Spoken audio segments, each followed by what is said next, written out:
పూరా లోకల్.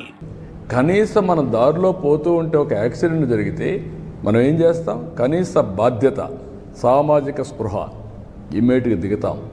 మానవత్వంతో అతన్ని సేవ్ చేయడానికి ప్రయత్నం చేస్తాం. హాస్పిటల్ తీసుకుపోతాం, ఏం చేయాలో అన్నీ చేస్తాం.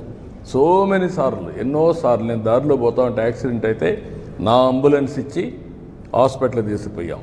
రోడ్ యాక్సిడెంట్ అది, అయినా కూడా నేను పంపించేవాడిని.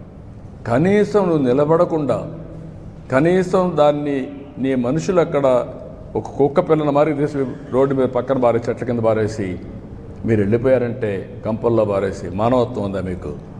ఇప్పుడు ఆ అమ్మాయిని పిలిపించి బెదిరించి దాన్ని రాజకీయం చేయాలని చూస్తున్నారంటే వీళ్ళు మనుషులా? వీళ్ళు అదే ఈ ప్రజానీకం అర్థం చేసుకోవాల్సిన అవసరం ఉంది. ఇలాంటి వాళ్ళని నీతిమాలిన వ్యక్తులు, లేకపోతే ఒక నేర చరిత్ర కలిగిన వాళ్ళు రాజకీయాల్లోకి వచ్చి రాజకీయ ముసుగేసుకొని, ఇప్పుడు నేను అడుగుతున్నా, వీళ్ళు చేసే నేరాలు మామూలు రౌడీలు అయితే వదిలిపెడతామండి? 2 నిమిషాల్లో కుక్కను కొట్టి లోపల వేసేవాళ్ళం. అన్ని అరాచకాలు చేయడం మంచిది కాదు. ఆ అరాచకాలు చేసి రాష్ట్రానికే ఒక పెను సవాలుగా తయారయ్యారు. రాజకీయాలకే ఒక చీడ పురుగుల మారిగా తయారయ్యే పరిస్థితి వచ్చారు. ఎవరేమైనా ఎన్ని చేసినా చట్టం ఉంటుంది, చట్టం దాని పని అది చేస్తుంది.